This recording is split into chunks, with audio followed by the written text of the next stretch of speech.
लो आपसे कोई बोलता है कि एक फ्रैक्शन है 1/3, इसको नंबर लाइन पे दिखाओ या इसको मतलब समझाओ, ठीक है। तो इसको करने का एक बहुत आसान तरीका है। सबसे पहले तो नंबर लाइन समझ लेते हैं। नंबर लाइन सिंपल है, एक on going for ever going line है, इन्फिनिट लाइन है, ठीक है, जो कभी ख़त्म नहीं होती। उस पर आपने एक जगह ज़ीरो रख दिया। अब ज़ीरो से इक्वल डिस्टेंस पे आप बाकी पॉइंट्स रख दो। जैसे अगर हम 1 का मेजर ले रहे हैं तो 1 के इक्वल इक्वल इक्वल इक्वल 0 से 1, 1 से 2, 2 से 3, 3 से 4, 4 से 5, ठीक है। इसी के उल्टे तरफ अगर हम मान लें यहाँ पे एक मिरर है, ठीक है, तो अब इस मिरर में कुछ इमेज बनेगी नंबर्स की, उसी के उल्टे तरफ जो इमेज बनेगी वो हमारे नेगेटिव नंबर्स हो गए। सेम वही 1, 1 के डिस्टेंस पे, ठीक है, सारी चीज़ें इक्वल डिस्टेंस पे हैं। ये मेरी नंबर लाइन हो गई। अब मैं बात करूँ फ्रैक्शन की, कि मुझे ये फ्रैक्शन दर्शाना है नंबर लाइन पे या इन लाइफ वैसे भी, तो मैं एक सिंपल रूल फॉलो करूँगी। यहाँ पे जो मेरा न्यूमरेटर है ना, यानी कि जो ऊपर की वैल्यू है 1, वो मेरा हो जाएगा टोटल, और जो मेरा डिनोमिनेटर है यानी कि 3, ठीक है, वो मेरा हो जाएगा नंबर ऑफ पार्ट्स, ठीक है, नंबर ऑफ पार्ट्स जो कि हमेशा इक्वल होने चाहिए। गुड। तो न्यूमरेटर मेरा टोटल और डिनोमिनेटर मेरा नंबर ऑफ पार्ट्स।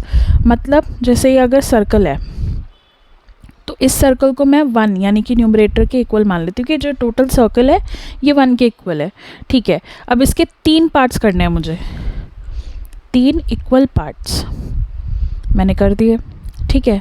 अब ये तीनों जो पार्ट्स हैं वो किसके इक्वल हो जाएंगे? 1/3 के। तीनों पार्ट्स, ये भी 1/3 है, ये भी 1/3 है, ये भी 1/3 है, ठीक है। अब मेरे से मांगा किसी ने 1/3, तो मैं बोलूँगी लो। अब इसको नहीं तो फिर इसको शेड कर दो, नहीं तो इसको, बात एक ही है, सारे इक्वल हैं, ठीक है, सिंपल। लेकिन जब इसको नंबर लाइन पे हम दिखाने चलेंगे तो हमें थोड़ा सोचना पड़ेगा कि हम जैसे नंबर लाइन पे जब शो करेंगे तो वही है कि टोटल मैंने मान लिया 1, मेरा 1 मेरा टोटल है, क्योंकि मेरे को 1/3 दिखाना है जो कि मेरा न्यूमरेटर है, ठीक है। उसके मैंने 3 इक्वल पार्ट्स किए, मैंने कर दिए यहाँ पे 1, 2, 3, ठीक है। अब ये पहला पार्ट तो 1/3 है, ठीक है। दूसरा पार्ट क्या हो जाएगा, क्योंकि हम 0 से तय कर रहे हैं दूरी, ठीक है, 0 से यहाँ पहला पार्ट 1/3, 0 से दूसरा पार्ट 1/3 इंटू 2 यानी कि 2/3, और 0 से तीसरा पार्ट 1/3 इंटू 3 यानी कि 3/3 which is nothing but 1, okay, 3/3 is 1। तो ये मेरे 3 पार्ट्स हो गए, इनको मैंने इस तरीके से समझ लिया। अब मान लो यहीं पे मेरे से कोई पूछे कि 5/3 को दिखा दो यार, 5/3 समझा दो ज़रा। अब आपको थोड़ी सी यहाँ कन्फ्यूजन हो सकती है, क्योंकि जब हमारी 1 की बात थी तो हमने सीधा बोल दिया अच्छा ये पूरा 1 है, इसके 3 पार्ट्स कर दिए एंड सो। जब 5/3 की बात आएगी तब आप थोड़े कन्फ्यूज़ हो सकते हो कि यार 5 बड़ा है, न्यूमरेटर बड़ा है, डिनोमिनेटर छोटा है, उसके 3 हिस्से कैसे होंगे। पर आपको वही रूल फॉलो करना है जो अभी हमने बात की है कि न्यूमरेटर टोटल, ठीक है ना, और डिनोमिनेटर नंबर ऑफ मेरे जो हैं parts, number of equal parts, ठीक है। यही रूल मेरे को फॉलो करना है कि इसी को मैं अगर 5 मान लूँ तो उस 5 के 3 हिस्से बराबर, और उन बराबर में से अगर मैंने जो भी मांगा है वो मेरे को दे देना है।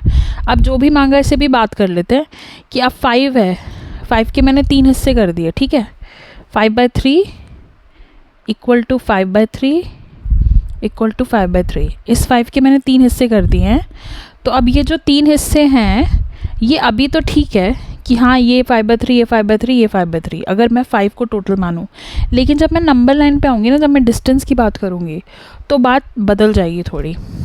कैसे बदल जाएगी कि भाई ये मेरा 5 है, ठीक है, इसके मैंने 3 बराबर हिस्से कर दिए, 5/3, 5/3 एंड 5/3। लेकिन मैं डिस्टेंस की बात कर रही हूँ 0 से, है ना। तो पहला तो हो गया 5/3 क्योंकि ये 5/3 इंटू 1 है। लेकिन दूसरा क्या हो जाएगा, 0 से डिस्टेंस है क्योंकि ये हो जाएगा 5/3 इंटू 2 यानी कि 10/3। और तीसरा क्या हो जाएगा 5/3 इंटू 3 यानी कि 15/3। 15/3 क्या होता है 5, तो ये मेरा 5 है, ठीक है। जब डिस्टेंस की बात आएगी तो into 1 into 2 into 3 depending upon वो कौन सा हिस्सा है, कितना दूर है, उस हिसाब से मैं करूँगी। लेकिन जब वैसे आएगा तो वो तीनों हिस्से बराबर ही होंगे ऑफ कोर्स, और टोटल हम वही मानेंगे जो भी हमारे पास न्यूमरेटर में। तो अगर मैं ये नंबर लाइन की बात करूँ तो ये मेरा 5 मैंने डीमार्केट कर दिया, यहाँ पे मेरा टोटल हो गया, ठीक है। अब इसके मेरे को 3 बराबर हिस्से करने हैं। इसको करने के 2 तरीके हो सकते हैं कि या तो आपने जो ये 1/3 करना शुरू किया था इसे को कंटिन्यूएशन में ले जाओ कि ये 1/3 था, ये 2/3 था, ये 3/3 था। फिर अब इसको भी मैं 3 हिस्सों में कर देती हूँ, 1 2 3। So this is 4/3, this is 5/3 and this is 6/3 which is nothing but 2। तो ये आ गया मेरा 5/3। या फिर अगेन मेरा टोटल हिस्सा 5 है, उसके मैंने 3 बराबर हिस्से कर दिए, तो ये मेरा आ गया 5/3। बहुत भीड़ हो गई है बोर्ड पे, but I hope you understood कि भाई ये नंबर लाइन थी, उसके 3 बराबर हिस्से कर दिए मैंने।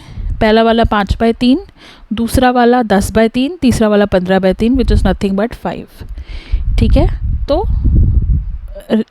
रिकैप करने के लिए सिंपल, कोई भी फ्रैक्शन आपके पास होगा तो आपको सीधी सीधी चीज़ समझनी है कि ऊपर वाला टोटल मानो, नीचे वाले नंबर ऑफ़ पार्ट्स मानो। कि कुछ भी है, कोई भी सर्कल है मेरे पास, तो अगर 5 भी है मेरे पास तो ये सर्कल इज इक्वल टू 5 मानूंगी, और इसके जो नंबर ऑफ़ पार्ट्स हैं यानी कि जो 3 है मेरे पास डिनोमिनेटर में, वो ये मैं कर दूँगी। ये 5/3, ये भी 5/3, ये भी 5/3, क्योंकि 5 मेरा टोटल है। और जब हम नंबर लाइन पे बात करेंगे उसकी कि डिस्टेंस के सेंस में, तो पहला 5/3 इज़ 5/3, दूसरा 5/3 is 5/3 into 2, third is 5/3 into 3. Okay, I hope you understood that, and if you have any doubts then please leave a comment. Thank you.